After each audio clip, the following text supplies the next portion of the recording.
Europe 1, 7h26, Thomas Soto. La morale de l'info, Raphaël Antoven. Bonjour Raphaël. Bonjour Thomas. C'est sur la tragédie de cet orphelin qui a ému le monde entier que vous revenez ce matin. Le sort de ce petit garçon, fils de Jean-Baptiste Salvingue et Jessica Schneider, épargné donc par Larossi Abala, le tueur de Magnanville. Oui, parce que face à des tragédies de cette nature, bien sûr, il est difficile de parler, mais encore plus, je crois, de se taire.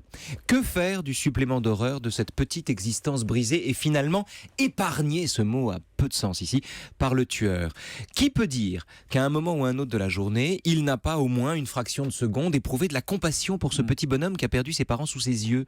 Dans le panthéon des enfants malheureux, c'est un survivant aujourd'hui qui occupe la première place. C'est ça qui distingue cette tragédie de la tragédie d'Aylan Kurdi. Vous savez, le petit enfant syrien qui avait été retrouvé mort sur une plage de Turquie, dont la photo avait ému le monde entier, car il n'est pas mort, l'enfant dont nous parlons. Non, il n'est pas mort, mais si j'ose dire, on l'a tué quand même. Alors, peut-être qu'il va survivre à son meurtre, bien sûr, et trouver son chemin. Ce serait la plus belle défaite de Daesh. Mais tandis que lui doit surmonter cette catastrophe, nous qui ne l'avons pas vécue, avons collectivement le devoir de ne pas la surmonter. C'est-à-dire de garder vivace ce moment où chacun s'est senti touché par un drame qui ne le concernait pas. Et comment est-ce qu'on s'y fait qu'on s'y prend pour faire ça? Écoutez, chacun sa méthode. Moi, il se trouve que dans les frères Karamazov de Dostoïevski, deux des trois frères, Ivan et Alyosha, ont un jour une discussion sur Dieu, au cours de laquelle Alyosha affirme sa foi et Ivan, lui, développe en retour une argumentation qui met des mots peut-être sur le sentiment de chacun.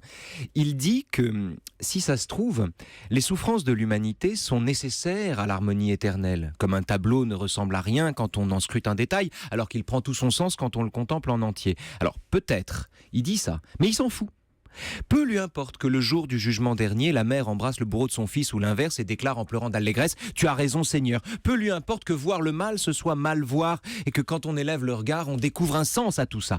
Ivan Karamazov se moque des calculs de la Providence parce que pour parvenir à ses fins, la Providence exige d'en passer par la souffrance des enfants. Or, si l'harmonie supérieure, dit-il, est payée d'une seule larme, d'un seul enfant, c'est déjà trop cher.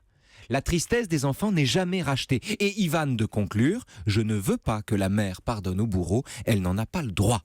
Aucune promesse de paradis, aucun avenir de réconciliation, aucun jugement dernier ne justifie qu'on en passe par les larmes d'un seul petit. Bref, Ivan ne nie pas l'existence de Dieu, mais il juge Dieu et il le condamne sans appel pour non-assistance à petite personne en danger. Et la morale de l'info, Raphaël? La morale de l'info, c'est que si Dieu existe, alors Dieu est impuissant. Si Dieu existe, alors Dieu est impuissant. Il y a un mouvement de solidarité énorme autour de ce petit garçon et de son demi-frère, à tel point que la police nationale a lancé un compte bancaire pour ceux qui veulent faire un don, qui veulent l'aider.